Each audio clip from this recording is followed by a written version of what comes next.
Let's roll.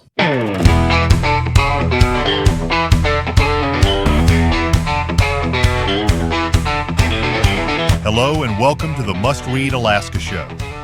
Here you get relevant and timely content you won't find anywhere else. You can learn more by going to mustreadalaska.com, and this show can be found on YouTube, Facebook, X, and your favorite podcast site. Let's talk truth about politics, the economy, and all things Alaska. Now, the host of the show, former state legislator, combat veteran, small business owner, and all-around great guy, Ben Carpenter.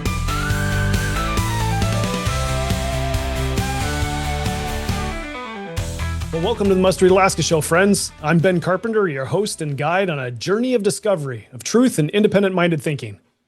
Must Read Alaska exists because discovering the truth is hard.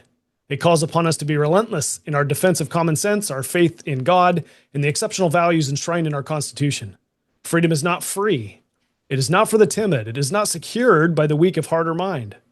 Maintaining freedom requires every one of us to be alert to daily encroachments on our liberties and on the grand deceptions of those seeking power and control over others.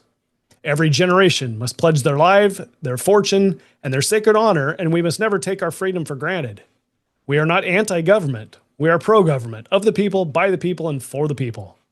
And today, Senator Shelley Hughes has joined us. Shelley represents the Palmer and Mat-Su area in the Alaska State Legislature and is currently a gubernatorial candidate for this great state of Alaska.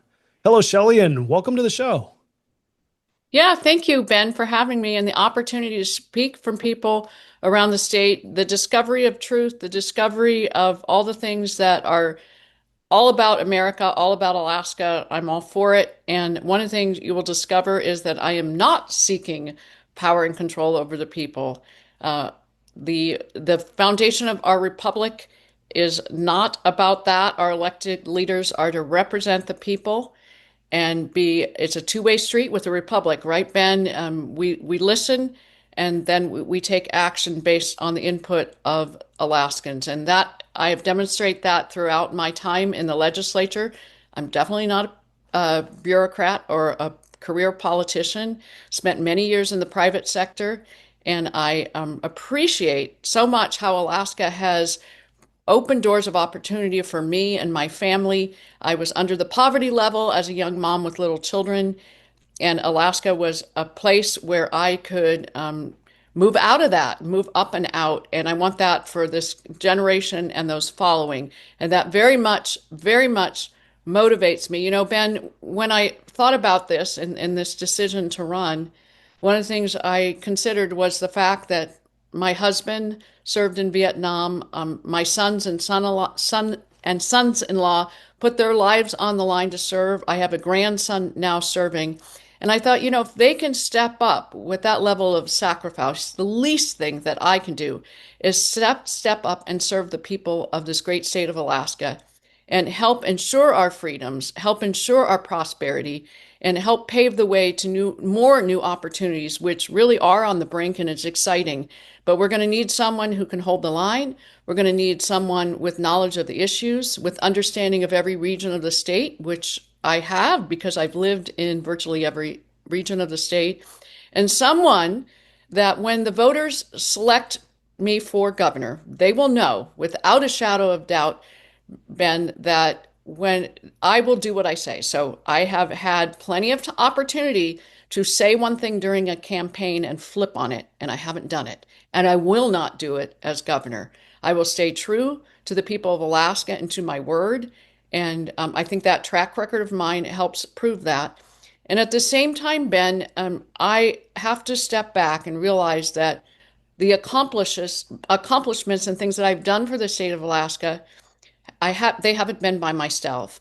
They've been working with my colleagues in the legislature. And even though I'm a conservative, a true conservative, I have worked with people across the aisle successfully. But when I do it, I don't compromise away my values and my principles. I do not forsake them. I stick to them, but I still find points of consensus, and we've gotten things done. Some major things, like the Alaska Reads Act is an example. That was my bill originally, and I saw the opportunity, and worked on the strategy to make that happen. I worked with a Democrat in the House a few years ago to toughen our sexual assault criminal laws. And I could give numerous other examples like that. So although I am very conservative, I know how to work with others. There's not a legislator right now who is not welcome in my office. There's not an office of another legislator that I can't walk into. So I think that's really important. When we select the person to be the governor, we want to be able to get good things done. And I have a track record of doing that, and I hope Alaskans will consider me. I know the issues like the back of my hand. There's so many things. There's big issues for sure, but there are also little issues that come along the way. In my time in the House and in the Senate, I've been exposed to those and know how to work through them and get things done. So I'll take a breath there because you probably have a question or two. Yeah, well, I do, and I think this podcast is going to reach areas of the state that maybe you don't normally get to.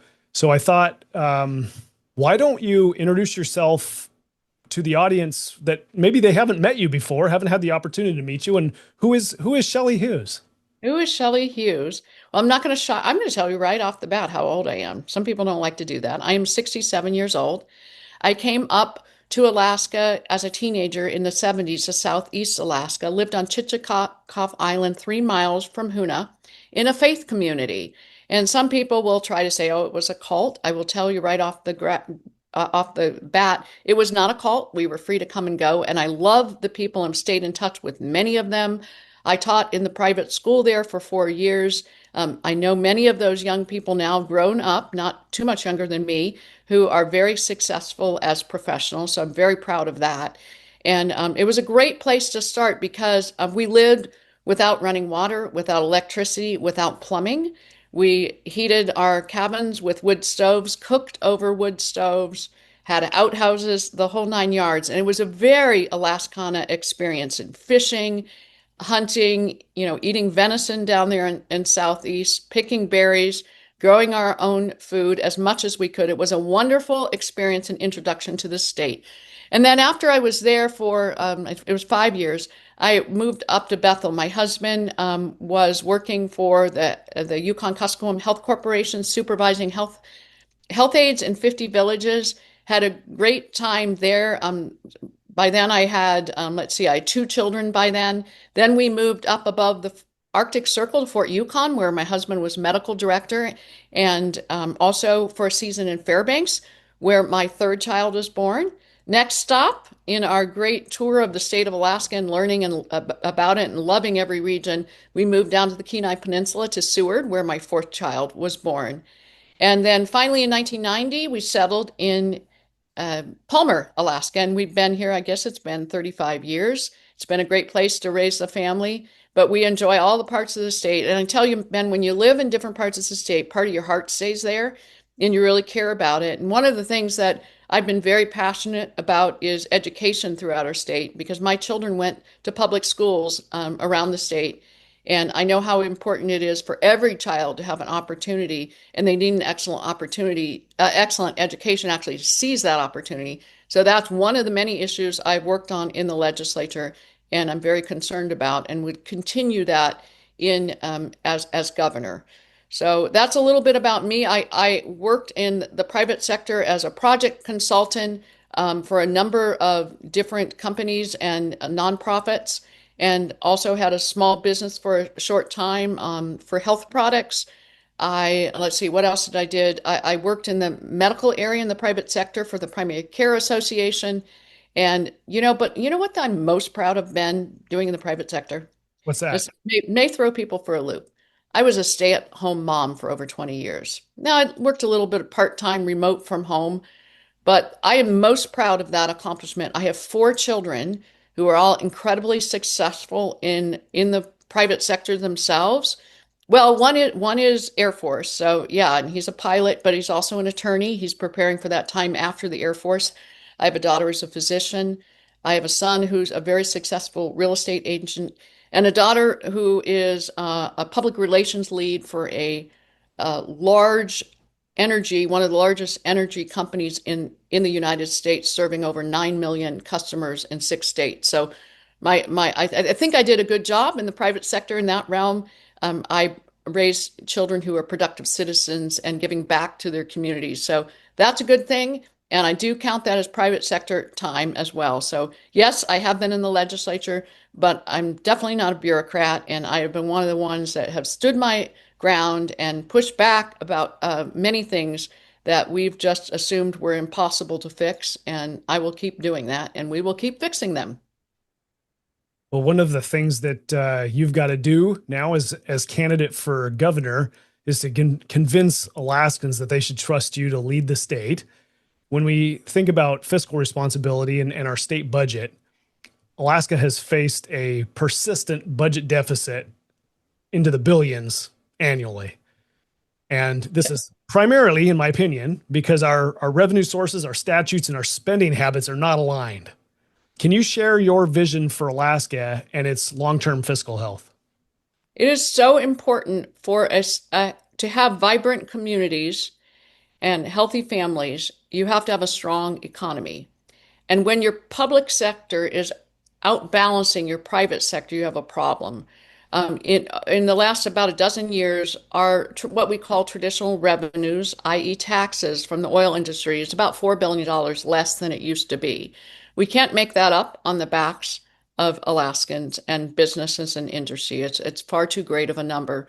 So we have to work on a plan that is sustainable through time, that has levers, you might say, as things change, as oil prices go up and down, for instance.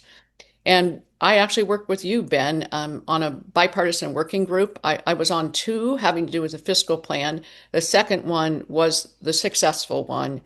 And after we produced that plan with various components we can talk about, we had broad support, even in the legislature, to do that. At the time, those in leadership and chairing the key committees weren't in support of it, so it didn't get through.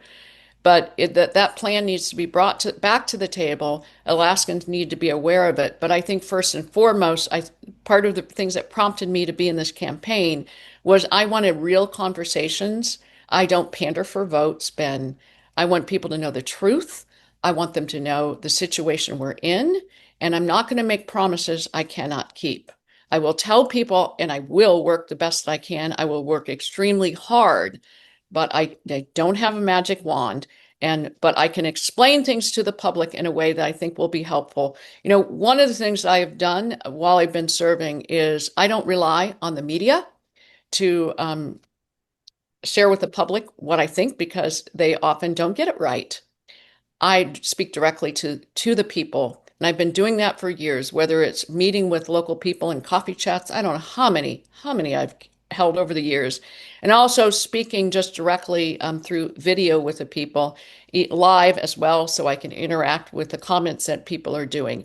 As governor, I would continue to do that because I think sometimes the lobbyists and certain factions have too much control in the Capitol building in Juneau, and the public sometimes is left out of the picture. So as governor, I will be sure to communicate. I will be sure to use my bully pulpit, and people can count on me that they will know what's going on, and my door will be open for feedback, for input, for good ideas. That's how we move forward. There's nothing I've worked on in the legislature that was some little idea of my own. It was something that people brought to me, and I studied it, and I understood it needed to be addressed.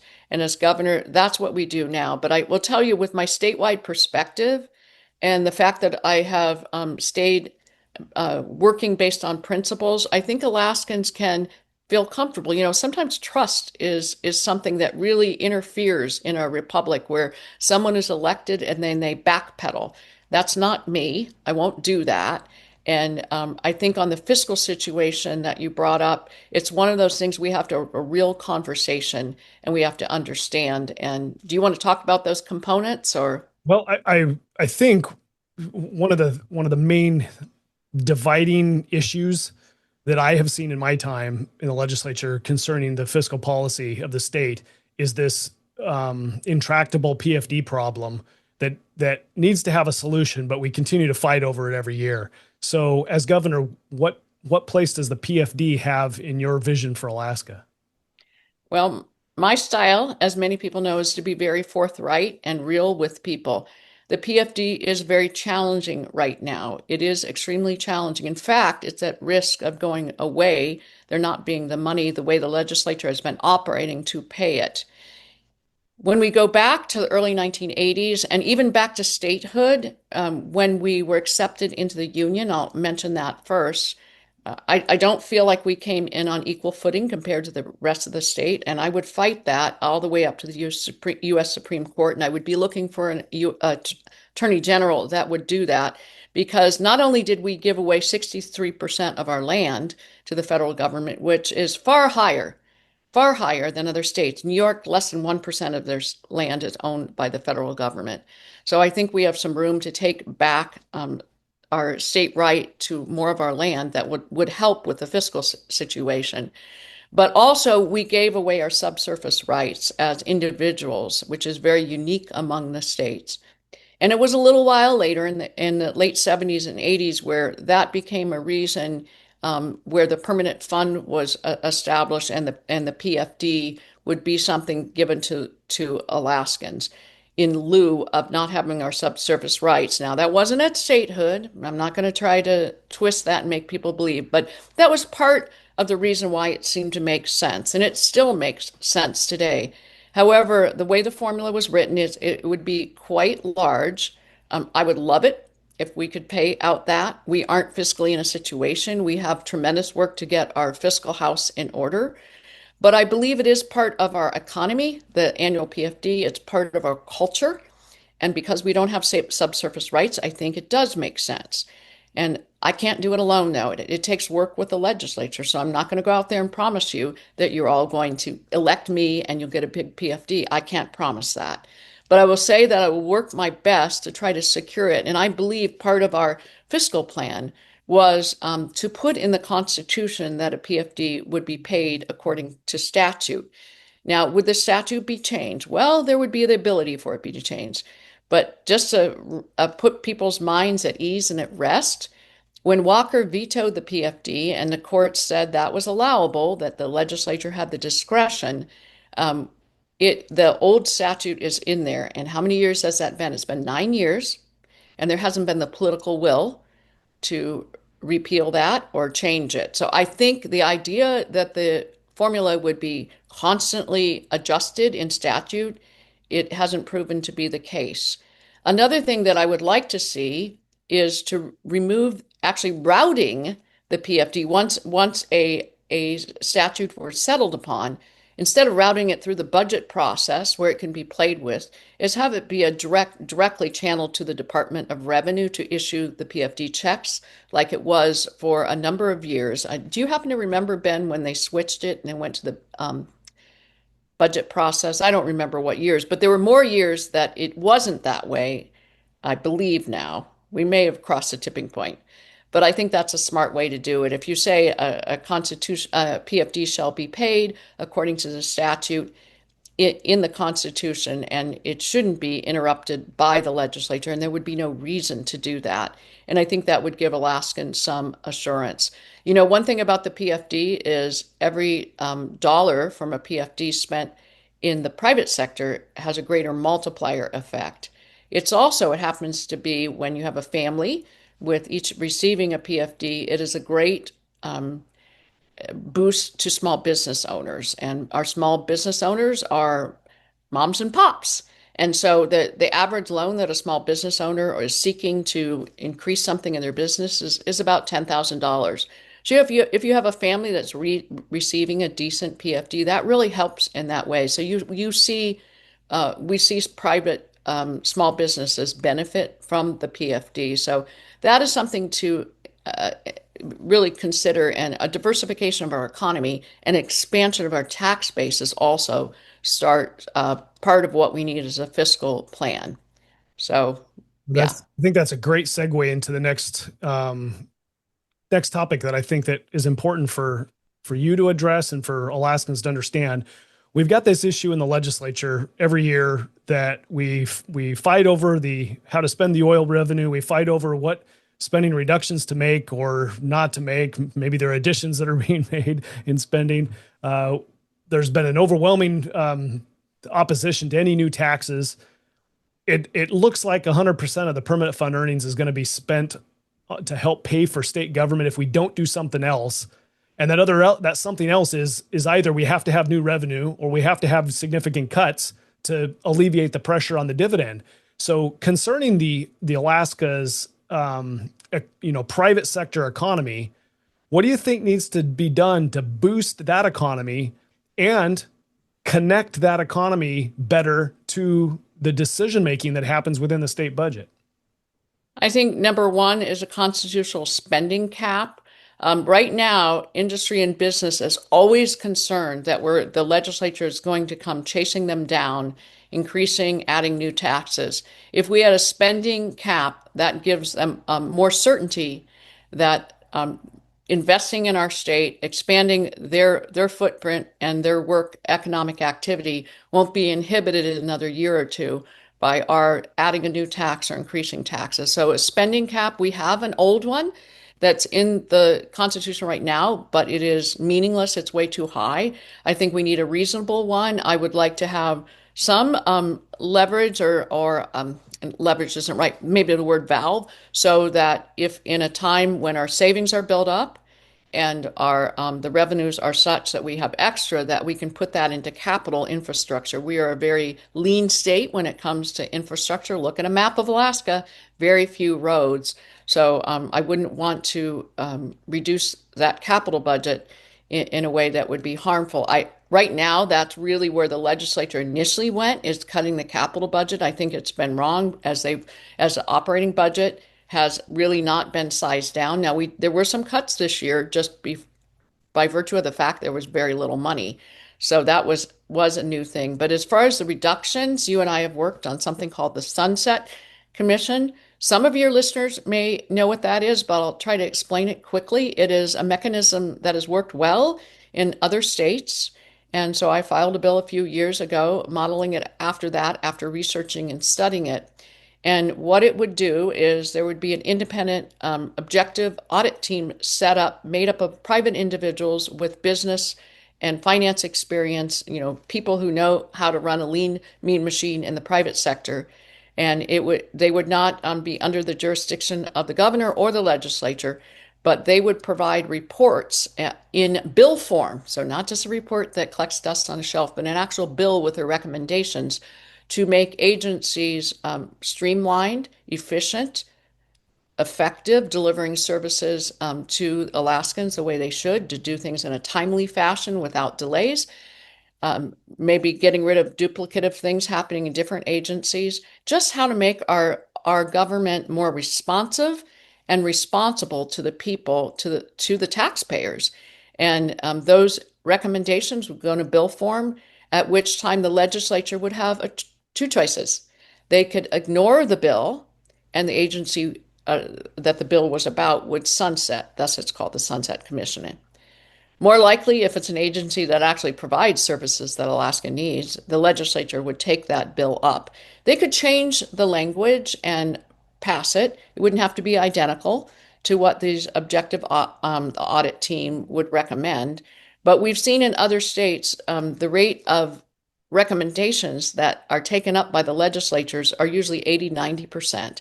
So you're making a more efficient, effective government and reducing costs.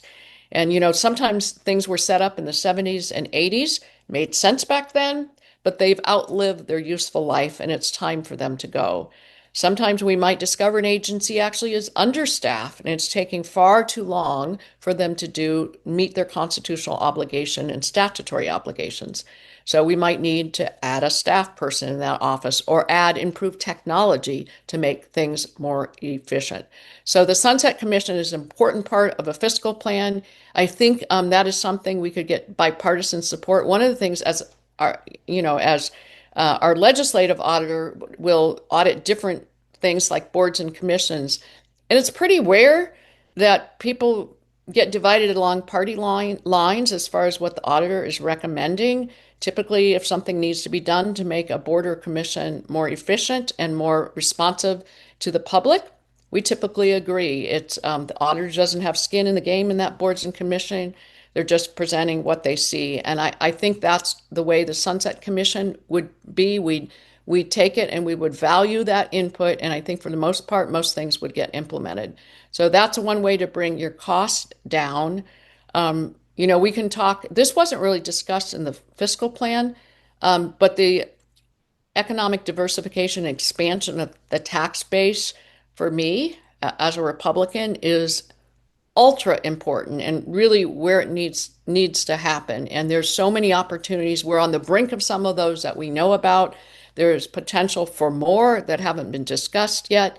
But I think, back a few decades ago, we were on the brink, and then we realized the big oil boom and what that meant for our economy and what that meant for jobs. There are other things now that we also are on the brink of that could actually potentially in together could be as great of a thing as the oil boom was for it. And that's another reason to get the fiscal plan in place now, because if we have another boom, we want to make sure that we don't waste it away and not be in a place repeat what the bad history we've done. They've been talking about fiscal plans, I think, since the 90s. So it's been more than 30 years, and I think it's time that we do it. I would look forward to working with the legislature on that. Again, I can't do it by myself. It takes work with the legislature, but as a consensus builder, that track record, I think we could get some things done, and I think we would have forward movement. It seems like every time in the past where we've had maybe a low price of oil or the production takes a dip and the legislature, the public says, hey, we need to do something. By the time we get around to the discussion, the price comes back up, or the quantity down the pipeline comes back up, and we're saved by oil money again. The diversification of our economy away from just an oil-based economy seems to be the large overriding goal or thing that needs to happen. And one of the things that's preventing that is a high cost of living, especially when it comes to energy. So what's the vision here for how to reduce the cost of living and reduce the cost of energy for Alaskans and for Alaska businesses, making it a better place to invest in doing business in Alaska? Well, I think most Alaskans understand that affordable energy is key to expanding our economy and having a strong economy. And let me just say, too, we're not talking about money going out to, nonprofits and things from the state capital, that you're just stirring around money. You're not growing the economy one bit when you stir around dollars within the state. It's new dollars coming into the state. And expansion of the tax base is part of that. It's new players, new businesses, new industries coming in. And that's what we need to focus on. And fundamental to that is affordable energy. And of course, we've heard a lot about the gas line. There have been other suggestions of shipping it off the North Slope. But what we do know is that we have allied neighbors who are hungry for our gas. They need it. And we've got lots of it. So getting that gas to market is very important. That's going to be an export, right? So that's when you're bringing new dollars into the state. But simultaneous to that, the cost per kilowatt needs to be low enough for the expansion of industries in our state. Will that gas line help, or however we end up doing it? Yes, it definitely will. But I propose, and I am pushing, and I hope, perhaps even this current administration will begin to work on it before I'm the governor and would work on it. And that is relooking at the Susitna-Watana Dam. The Susitna-Watana Dam, actually, there's also interest by these same foreign investors who are hungry for our gas. They are interested in helping finance the completion of the Susitna-Watana Dam. The whole project was shut down under Walker. And I'm trying to think, was Obama the president when he was governor, maybe? I have to go look at those dates. But getting the FERC license was kind of the holdup with the Susitna-Watana Dam. So we didn't have a cooperative federal government. We didn't have a cooperative governor. As governor, I would get that stood back up. I would work on getting that FERC license while we have a favorable administration. President Trump is very pro-Alaska's economy and developing energy resources and resource development. Hydro makes sense, Ben, in the state. We have 3 million lakes, 12,000 rivers. Hydro is the most sensible kind of power generation that we haven't tapped in fully like we could to the extent it would really lower that cost per kilowatt. And then you would see multiple new opportunities. One of them is you'd see the server farms or the data centers and accompanying training centers for those that would be anchor tenants for the massive amount of kilowatts that Susitna-Watana Dam would provide. And right now, our rail belt, it's kind of a shaky system, actually. And if we want to bring new opportunities in, we have to address that. And the gas line is part of that. The dam is part of that. Micronuclear is, we're on the cutting edge of that. That may be opportunity in addition to out in the rural areas where there's not road infrastructure and the power lines going out there. That's another opportunity. I think I'm not sure how quickly that's going to come into place, but these new technologies as they begin to emerge, they speed up at an exponential rate. They kind of start off slow and then you see them go quickly. So I think that will be coming online soon. And I just want to mention another piece of the economy that I see so vital, especially for the rural areas. And, I've lived in those rural areas. They need an economic base. And I tell you what it is. It's critical mineral mining. That is what it is. And we have deposits all over this state, and we have barely scratched the surface. That's a pun, and I intend it. But there's tremendous potential. And these are wonderful jobs for the locals. Red Dog Mine has been such a blessing for the people that live in those areas. We're now seeing the Tetlin Reservation, which is a tribe near Tok. Many of their members are now working at the Mancho mine. It actually culturally fits in because they've, worked to live off their land. And now that the Tetlin tribe is able to benefit from all the gold that they have on their land, it actually is helping them improve their livelihoods. So I think mining is something we really need to open the door to. And in Alaska, the permitting process has been very slow. And that's something at the state level, there's work to be done as well as at the federal level. And we need a governor who will fight for that, is not afraid to step up. Like I said, we have a cooperative federal administration right now, but they may not have their eyes on every single thing that needs to be addressed. And that is one of them that I would definitely be interested and be pushing for, to streamline permitting for mining.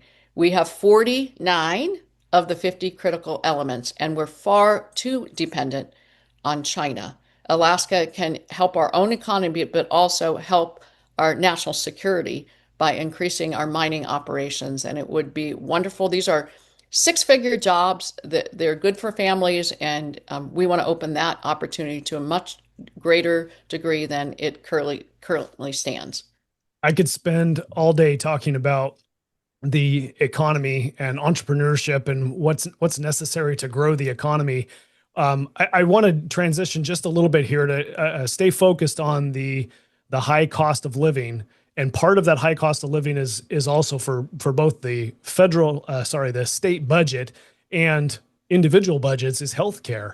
So what can we do in the state here to reduce the cost of healthcare and increase healthcare access? Because I think both of those are important. Yeah, yes, they are. I'll just this is related to healthcare, but we've had this debate this last year about education funding for K-12 school districts. And one of the things that was very frustrating to me, I had a bill along with Sarah Vance, I think it's been 3 years or 4 years, to give the school districts the option to pool with the state employee healthcare plan, which is a very excellent plan. NEA has stood in the way of that. They have not embraced it because they make money offering health insurance. So what that bill would do, if it were to pass, it would free up millions of dollars that the districts could use putting into the classroom and for teachers and helping improve student outcomes. They have chosen at this point not to do that, which is quite frustrating than when they've got their hand out for more money, when they're sitting right at their footstep is a way to free up millions of dollars. And I know many superintendents across the state have expressed interest in that, and we haven't been able to get that moved. So that would bring down the cost of healthcare for school districts, which is important. But overall, yes, we are not only one of the highest cost locations in the United States, but on the entire globe. And if you look back in the 90s, we were not. We were only a couple percent higher than Seattle, Portland, Salt Lake City. Now we're much, much higher. And I've written an article about that. I can't remember the title of it for Googling it, but there are a number of things we can do. We can get rid of certificate of need. Most states have done that. It allows a little more competition. One of the things is that's worked in other states, and I've had the bill also. There's some interest in it, is the Right to Shop Act, which we've all heard about price transparency. And there was a move even at the federal level and at our state level a number of years. But guess what, Ben? That hasn't moved the needle. Part of it is the prices that the health facilities post aren't very user friendly. They don't really tell someone what it's going to cost to get their knee surgery or for some procedure or even, the visit and their blood work and any other things that might be prescribed. It's very difficult. So the right to shop is something that would not disrupt our healthcare system and cause it to tumble. It would be a gradual nudging down of healthcare specific to Alaska. And what it would mean is the insurance companies, they are already now required by the federal government to help make those prices more user-friendly, to provide tools where people can look things up. And so my proposal pairs up with that in that a person would be able to contact their insurance companies and say, hey, I've got rotator cuff.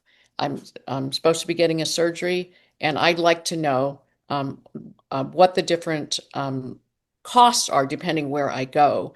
And the insurance company would provide that. And the average cost of that procedure, if the patient consumer were to pick a provider that charges less than the halfway point, the average cost, that difference. So I have no clue what a rotator cuff surgery costs, but let's just say it's $20,000, all costs included, hospital, everything.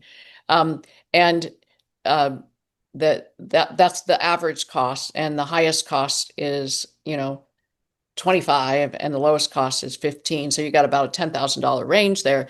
If the consumer wanted to pick someone lower than 20, like say someone who's charging 17,000, that difference of 17 and 20, that $3,000 savings, that consumer would receive part of that savings.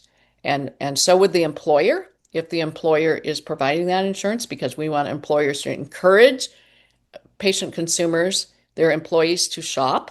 So that $3,000, $1,000 would go to the patient, $1,000 would go to the employer, and then the insurance company would not have to pay it. They'd save that $1,000, which would help them in the administration of that mechanism. So we've seen it work in other states. It's optional for people, but it does encourage people actually to shop when they can get a check for the shared savings. So that is one idea. And what you have to do with that is you expand the providers to not just in the state, but out of the state too. If some people don't want to travel, some people are willing. One of the pushbacks that we're hearing from the medical community is that it's promoting low quality care. That's not true. Research shows that cost does not correlate with quality, and you can find high quality providers that don't charge as much as low quality providers. So the quality argument doesn't work on that, and it would be optional for individuals. I think would be a great idea. I think employers would love it. It would bring down their costs overall too, for insuring their employees. So I think there'd be benefits for the family, benefits for the employer, and families overall. I just think it's a good idea. And, it's one of the things we hear from industry outside of the healthcare community it makes it very difficult for them. It's a high between energy and healthcare. It's one of the things that keeps expansion of our companies and our private sector when those dollars are tied up paying for high power and high healthcare costs. So if we can use the healthcare cost to segue into this next topic and move into the education supporting teachers conversation. We know that the cost of healthcare is one of the high cost of healthcare is one of the things that that gets factored into union negotiations and just the overall cost of education. If one of the solutions is to allow local communities, i.e. school districts, to participate in a lower cost insurance program, which would be the state's health insurance plan, then what about retirement systems for teachers? What is the right solution for this? I know that the teachers don't get to participate in Social Security. I've brought forward my own ideas on what I think a good solution is. As governor, what would you support for improving the retirement systems for teachers? Yeah, they don't have the SBS. My understanding, and NEA can correct me if wrong, when we switched in 2006, Senator Bert Stedman was instrumental in that, from a pension plan to a more of a 401k system for public employees. For the rest of the public employees, they had a supplemental benefit system, SBS it's called, a separate account. And that was, the NEA chose not to do that for teachers. And if I were a teacher, I'd be angry at NEA because they have lost, individual teachers have lost hundreds of thousands of dollars of benefits because that was not set up. There is a proposal, there has been for the last couple of years, to provide that for teachers. So I do believe that is a solution that will help with the retention and recruitment. But I also want to make a point. There is right now the current legislature, and it's been frustrating to me because their focus this session has been primarily on supporting and undergirding the public sector with very little regard for the private sector and the fact that the private sector carries the public sector on their back. And they're wanting to reinstate pensions. And Alaskans need to know that our old system that we repealed in 2006, we still owe on that. And it could be till 2040 before we even pay that off, the pre-2006. So reinstating that and starting that up again is not a good idea. And, I'm someone very interested in innovation and technology, and you need guardrails often. And I've been on the forefront at the national level on a task force related to artificial intelligence, where, there are warning bells definitely with that, but you have to harness a tool like that for good and protect against harm. The cost of energy for that, I knew 4 years ago that was going to, I think, quadruple or 5 times the need for energy. So been very aware of that. But when we think about pensions and public employees, there is real room for artificial intelligence to streamline the cost of government.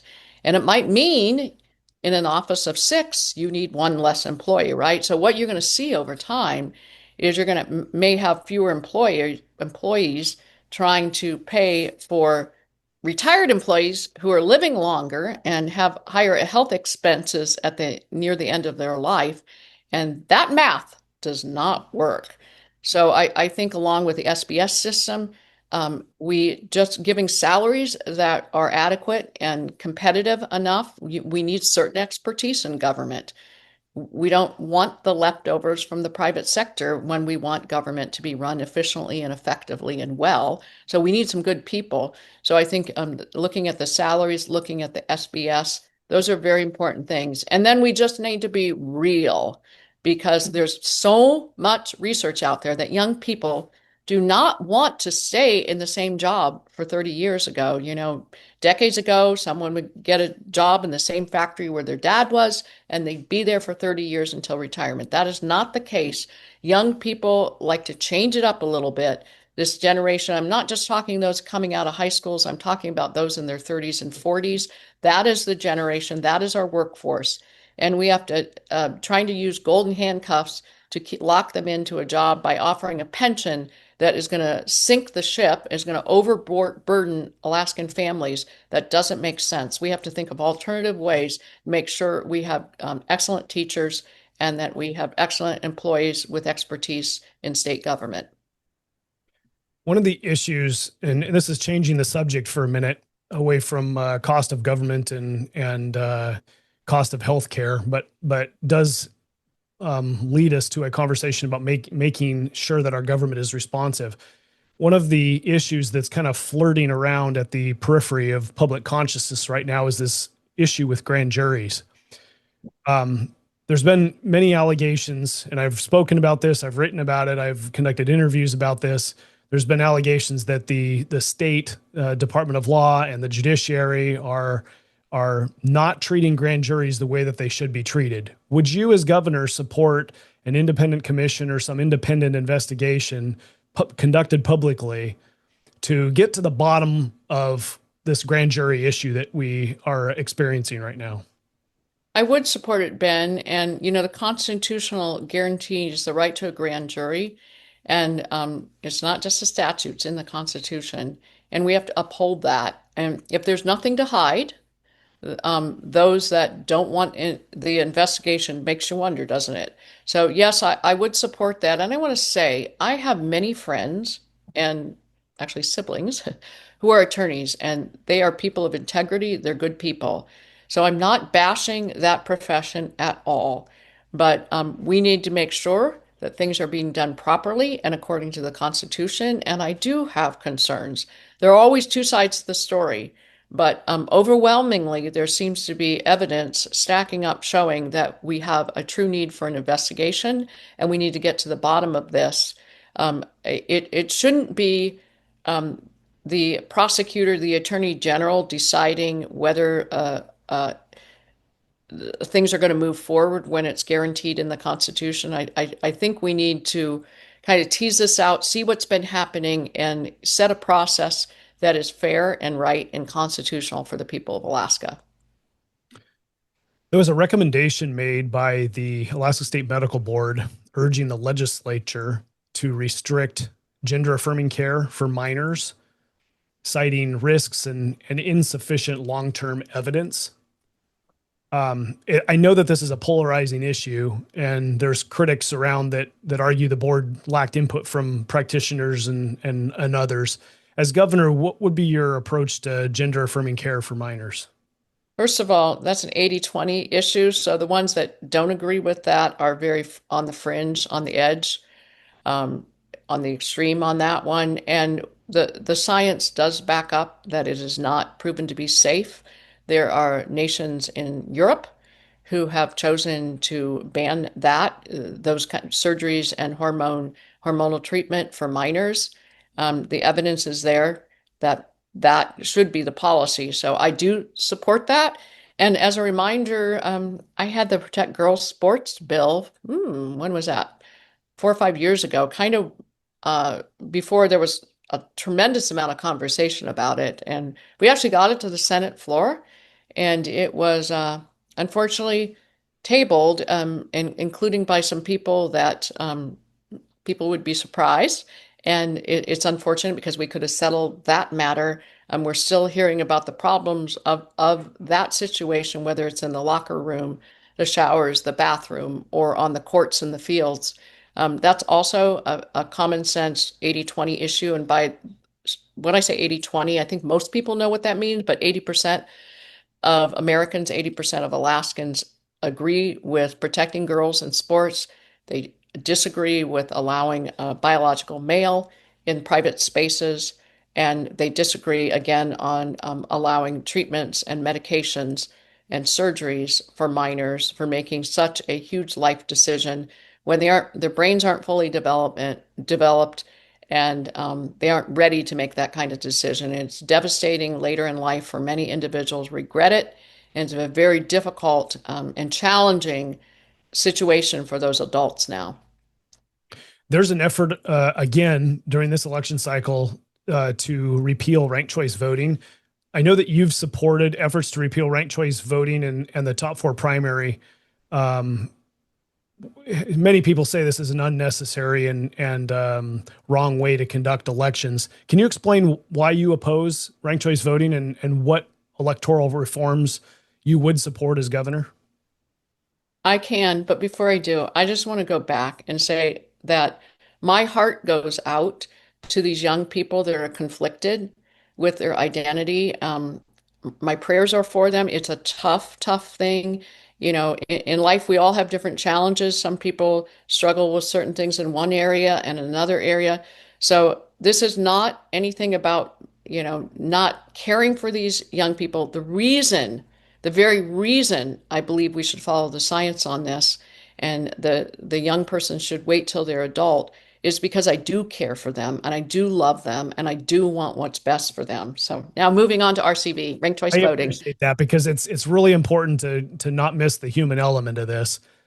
Yes. Minors are not fully adult; they're not fully developed, and we're talking about life-altering things that are permanent solutions to a Yeah, might be a temporary problem. exactly. So ranked choice voting, yes, I do not believe it is a good system. One of the main reasons is it disenfranchises voters. And I hear from seniors, I heard from seniors a lot, the recent elections where it was used, that was confusing. I heard seniors tell me they were not going to go to vote because it was too embarrassing to be confused and needing help with the ballot. That isn't right. Research also shows it disenfranchises those whose English is their second language, and anyone that maybe, we have a lot of elderly people that even in the rural areas who English is a second language, they maybe are really a little bit, even reading is difficult for them and all these things. It should be simple. This is fundamental to our republic, the ability for the voters to choose their elected officials. And a confusing system is just wrong when it disenfranchises people.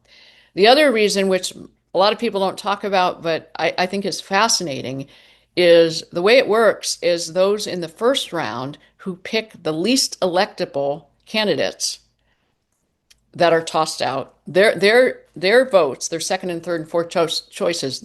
So the ones who pick the least electable candidate, it is those people who end up choosing the winner in the end. Now, you could say, why did they choose the least electable candidate? Well, there could be multiple reasons. They could have maybe not done their homework and done eeny, meeny, miny, mo.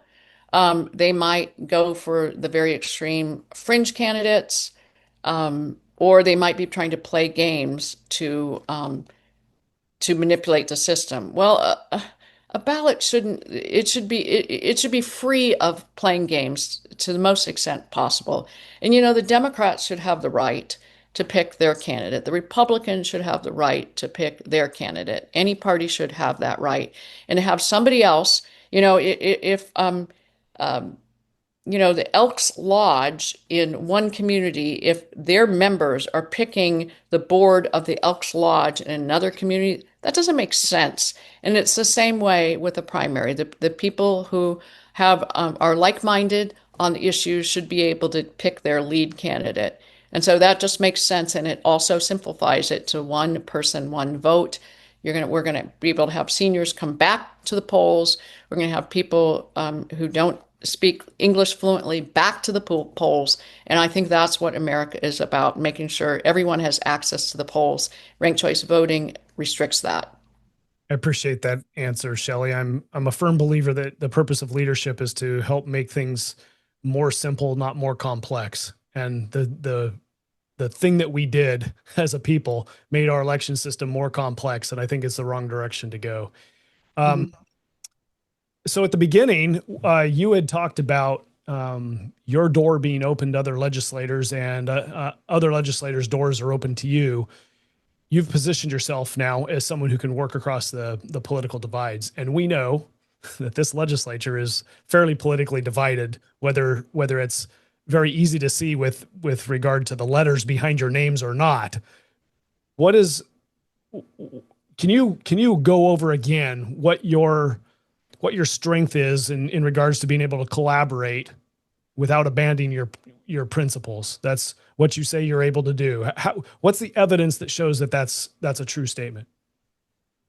Well, one of the skills that I knew was very important stepping into the role of representing the people of my district, and in many ways those around the state, because my decisions impact more than just the people in my district, was a skill of listening.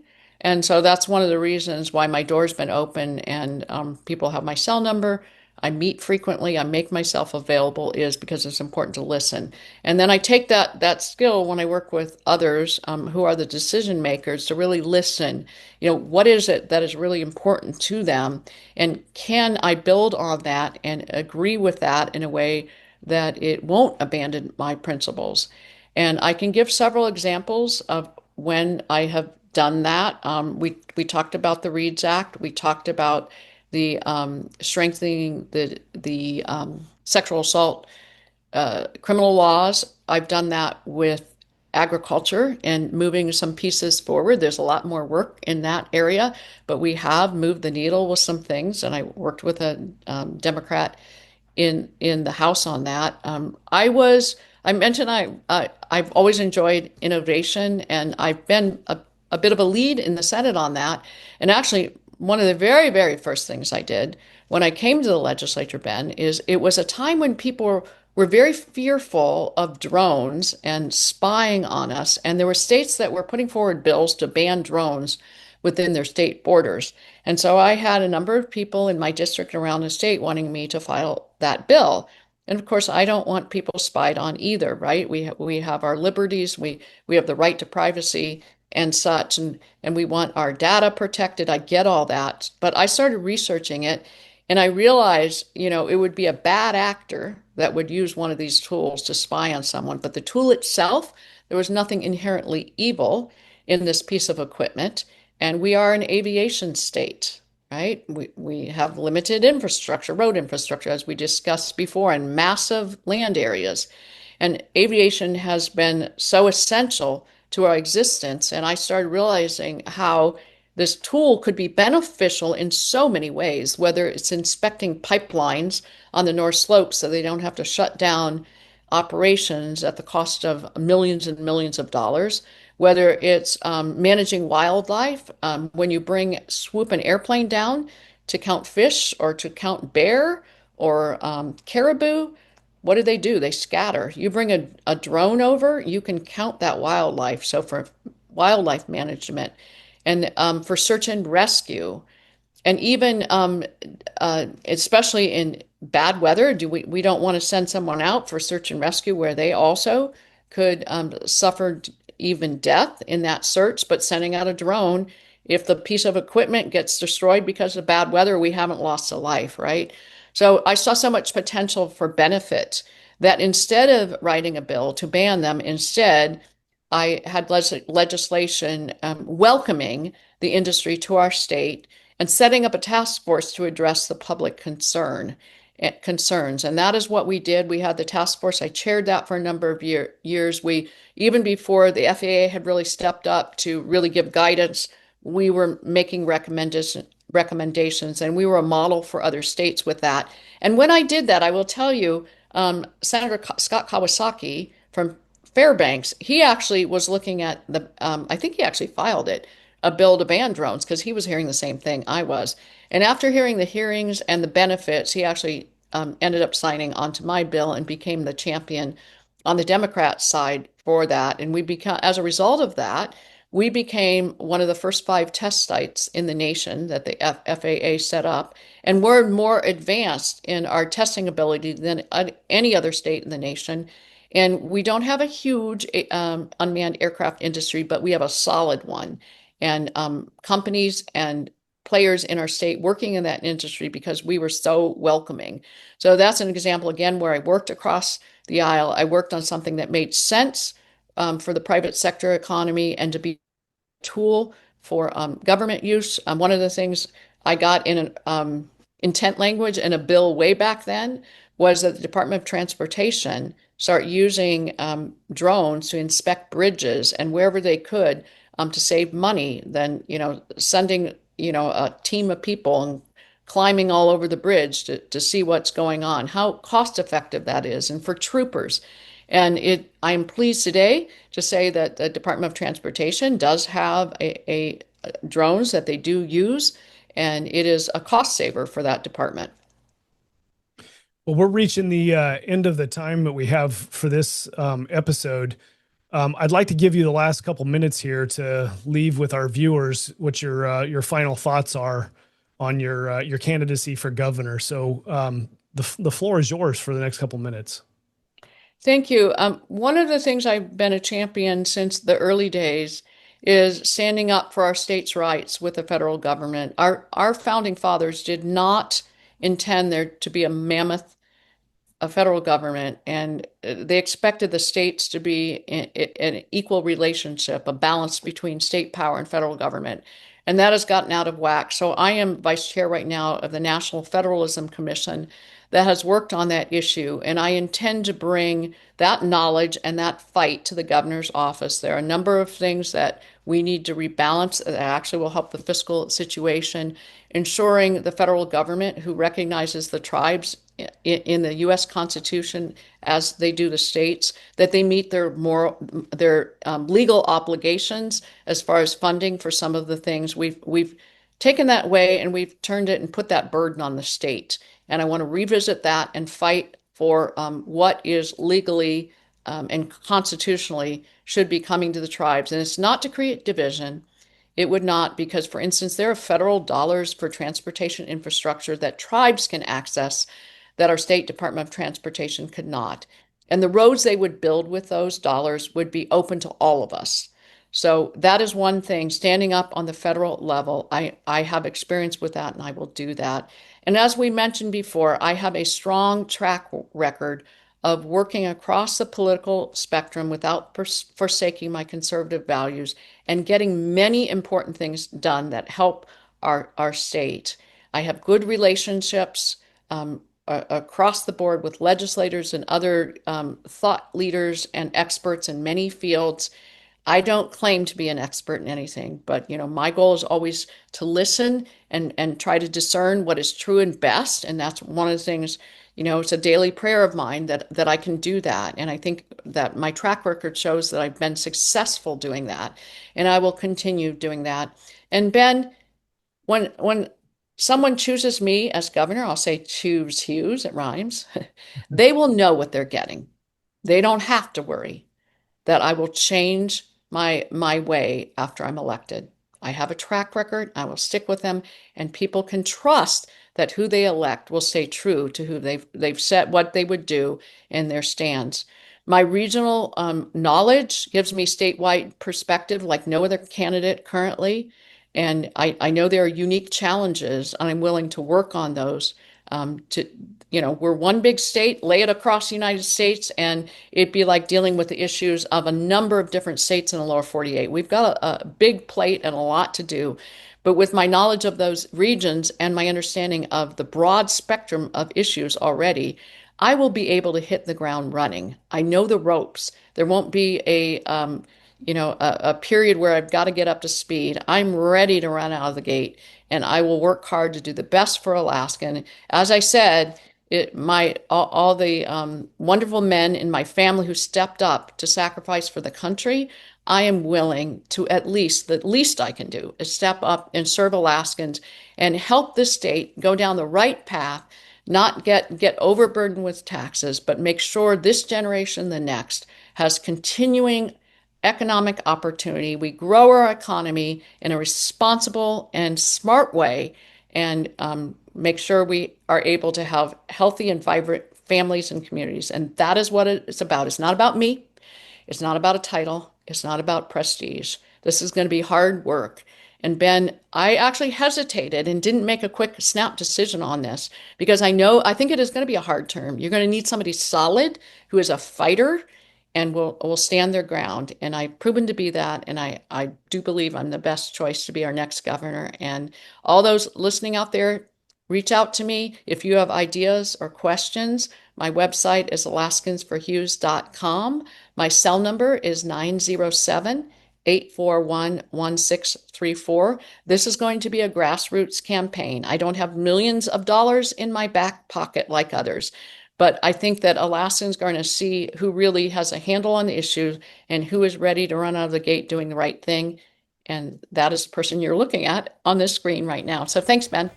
Thanks for closing us out. I was going to ask about the contact info.